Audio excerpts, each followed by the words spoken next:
Hello everyone. Today we have another Kickstarter backer rewards episode.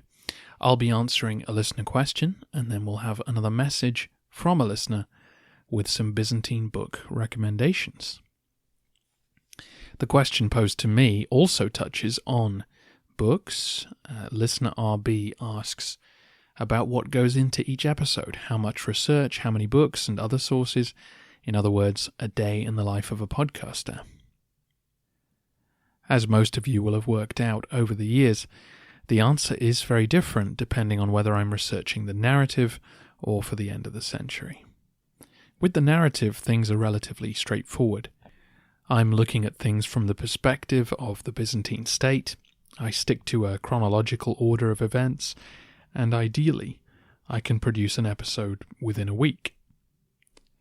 For the end of the century, I often have to research a whole topic before I realize how much of it will be relevant to the show, and because Byzantine history often lacks good sources, in order to tell you about what happened in 1025, I have to read everything that happened between 900 and 1100 in a particular field, the military, Constantinople, the Arab world, the Balkans, and so on. This can often take weeks, but I find it usually provides insights that were worth finding, and they in turn enrich the rest of the show. So with the narrative, I start with the best secondary sources. In other words, modern historians who try to put together a coherent narrative, passing through the sources to remove inaccuracies or fill in gaps in our knowledge. Not a huge amount of books actually do this. Most are specific to a time period or a topic. For a long time I used Warren Treadgold's A History of the Byzantine State and Society in combination with Mark Wittow's The Making of Orthodox Byzantium. Both excellent in different ways. For our current period, as you know, Anthony Kaldellis' Streams of Gold, Rivers of Blood is absolutely ideal. In it, he goes through both the ancient sources and more recent histories, deconstructing blind alleys that scholars have wandered up. I then follow the footnotes. Any scholar who has a different interpretation of an event is extremely valuable and usually quite rare. If they don't write in English, I have to try and find those who might summarize their arguments. I remember the mysteries over Thomas the Slav's identity were a nightmare because the best book was in French, and my French is very basic. I'll then read the primary sources, depending again on there being an English translation. And generally with the narrative, the most complicated part isn't the note-taking, but the actual structure of an episode. It's easy to fall into the trap of saying, then the emperor did this, and then the emperor did that, and becoming boring. Or of saying, the emperor wanted this, so he did that, which might sound innocuous, but it's very easy to start applying intentions to behavior on the basis of little or no evidence. I mean, it would be a dull show if I kept saying, we think the emperor did this, but it's hard to tell, and he probably wanted to achieve this, but we don't know, and so on. But I'm also wary of presenting too strong a point of view on the emperor's intentions unless the evidence is very strong. Otherwise, you can end up with the type of caricatures which Anthony Kaldellis is busy deconstructing. The image of Basil II as bitterly pursuing the Bulgarians until he blinded them all comes from drawing too strong an emotional conclusion from very little evidence. I think it's a better show when we acknowledge the existence of these caricatures, but present a better rounded picture. Usually when I start a new era, I will be in the library a lot, but sometimes I purchase a book so I can work from home more easily. Sometimes I can find PDF scans of books online. Older sources have generally been put up for free already. Eventually, with the narrative, I'm able to work from home quite a bit and have to take regular breaks for my eyes, which quickly burn out if I look up and down from book to screen for hour after hour.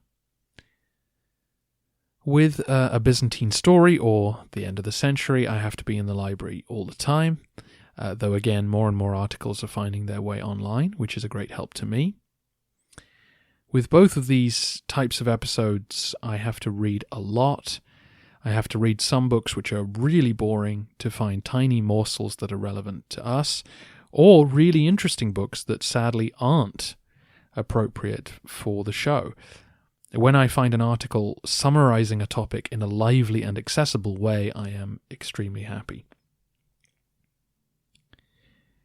Writing those episodes can be quite tough. I often struggle to synthesize large amounts of information, and sometimes I write an episode 2 or 3 times, or at least I get halfway through it before having to start again just because the approach was wrong.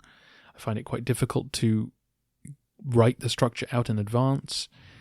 Sometimes it's better to just start writing and sense how it sounds and how it feels and how the various bits of the various threads are going to come together. But then again, the advantage of those types of episodes is that I've been able to experiment, bringing in guest voices or sound effects, or writing a fictional narrative, or just doing things in a different way or a different order to how the narrative episodes unfold. My least favorite part of the process is recording the episodes. I get a dry throat very quickly, and I'm often afraid that I've forgotten to edit out a horrible cough that I did. My voice gets tired sometimes when I've planned the day around recording at a certain time, and so that's occasionally delayed episodes or at least pushed them back a day. Occasionally I find I've written a sentence that can't actually be said aloud in a natural way. I often make little editing mistakes. Editing the episode is really tedious. Thank you to listener AX for helping correct many mistakes I've made over the years. Thanks to all of you, of course, I'm now able to do this full time, which makes a huge difference. I wouldn't have been able to do the volume of research I've done if I still had a day job. When I started, I was working from about 5 books, and hence why there were more factual errors at the start of the show and less nuance in explaining the actions of emperors. I think there's something nice about how the show has evolved, as I have. It's gotten more detailed and more in-depth as I've learnt more. And that is, to me, the essence of the show, that I go out and learn something that I didn't know and explain it to you. Occasionally people will say to me, what do you think about this that happened in 1347? And I'm like, well, I haven't actually studied that period yet. So my opinion on it means very little. Obviously, I'm aware of the basic outline, but generally, when you go in depth on things, you then discover all sorts of angles and ideas that occur to you, and what you knew before gets sort of overwritten. Anyway, going back to the early episodes, I imagine they could be considerably improved upon, but hopefully it's a charm of the show that I've gotten better, or at least know a lot more and can add more depth as we've gone on. I'm fortunate that Acast and Libsyn and others have made hosting and posting podcasts really easy. I'm not very technical, and the infrastructure of selling episodes has caused many headaches, the details of which I don't fully understand. In the future, hopefully, platforms will develop that can help podcasters out. I do like selling episodes because that's what I want from the podcasters I like. I want more good content. I don't want to buy mugs or t-shirts or whatever, so I stick to the audio. That does, of course, take more time to produce, but listeners are very kind and generous to the show, so until I hear a majority saying otherwise, I'll stick to it. I spend a lot of time answering listener emails. I answer every email I get. I check every Facebook and Twitter message when I can. I'm always happy to help. People often send emails asking for help with their studies or whatever. And 99% of people are polite and kind. And lots of people are very, very lovely about me and the show, which is great. And, I am always grateful. I did write down a list of ideas a while ago about trying to market the show or improve the show in various ways, and I've still got nowhere near that list. I haven't touched it because producing the show takes all the time I can give, and now with the Kickstarter, I'm going to be flat out until 2019. I'm very lucky that iTunes and obviously all the apps that feed off its database is the accepted way to find new podcasts, and that people keep finding the show, and that helps keep the show going. So yeah, that's a day in the life of a podcaster, pretty much. I am happy to make book recommendations and pass on PDFs to listeners who ask, which brings us to listener SP, another Kickstarter backer who wanted to send a message to his fellow listeners, and here he is with some specific books he thinks you might enjoy and some thoughts on the show. Hello everyone, my name is Stephen Pappas, and I'm an amateur history buff from New York City. I have been listening to the history of Byzantium since the early days of the podcast. This is the very first history podcast that I listened to on a consistent basis, and through this podcast, I was exposed to other excellent historical narratives, such as Norman centuries and the history of Bulgaria. The first thing I want to do here is to give credit and gratitude to Robin Pearson for the fantastic work that he produces for the history of Byzantium. The amount of effort, research, and dedication he pours into the podcast is highly admirable, and he greatly expanded my knowledge and appreciation for the often neglected and forgotten history of the Eastern Roman Empire. I will certainly remain to be an avid listener until the podcast arrives at the fateful year of 1453. With that, I want to take my opportunity here on the podcast to recommend some quality books relating to Byzantine history. For the casual history reader, I would highly suggest checking out Lost to the West by Lawrence Brownsworth. If you want an easy-to-read but concise breakdown of the major events and figures of the over 1,000-year history of the Byzantine Empire, then this is the book for you. It's a fairly short read at only around 350 pages, but the book is rather thorough and gives a fantastic overall analysis of the important milestones and key events that shaped the fate of the empire. Of course, for the more detailed and thorough analysis of the countless battles, betrayals, emperors, uprising, etc. that define Byzantine history, we are lucky to have Robin's podcast as an invaluable resource. But for those who are just starting to get into the fold with this era of history, then this book is a great introduction to the Byzantine universe. Another book I highly recommend to listeners of the podcast is 1453, The Holy War for Constantinople and the Clash of Islam in the West, by Roger Crowley. Now, I know this period is jumping far ahead from where Robin left us off at the podcast, as we are currently at the apogee of Byzantine power at 1025 AD, with the conclusion of the reign of the soldier emperor Basil II. However, the fall of Constantinople to the Ottoman Turks is an incredibly important story in history that deserves to be thoroughly explored and talked about. It is a milestone moment in world history, marking the end of not only the Roman Empire, but also of over 2,000 years of Greco-Roman civilization and influence, and a transition away from the Middle Ages and towards the age of gunpowder, colonization, and the Renaissance.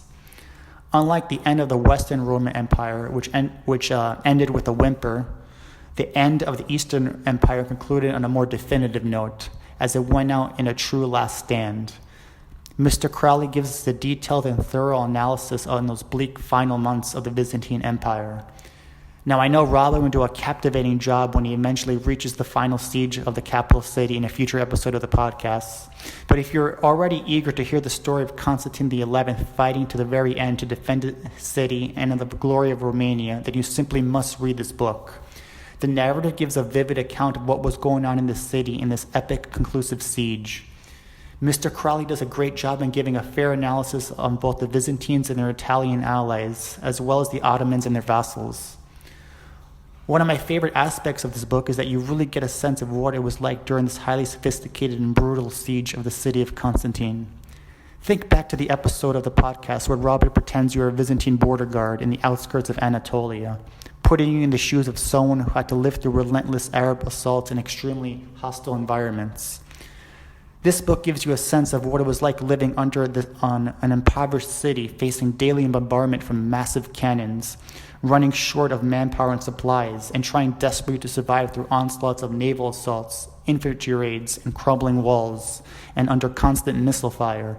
You get a glimpse of what it might have been going through Constantine XI's mind as he pondered whether or not to flee from the city, or dare to defy odds and stay to hold out against a determined enemy in the hopes that the siege will be broken, either through Western aid or through God's divine intervention.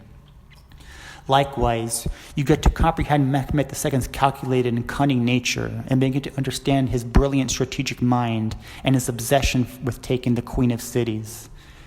There are so many dynamics going on during the final siege of Constantinople. There is so much at stake, and so many things will change forever after this event of macro historical importance. This book puts it all together in a concise fashion.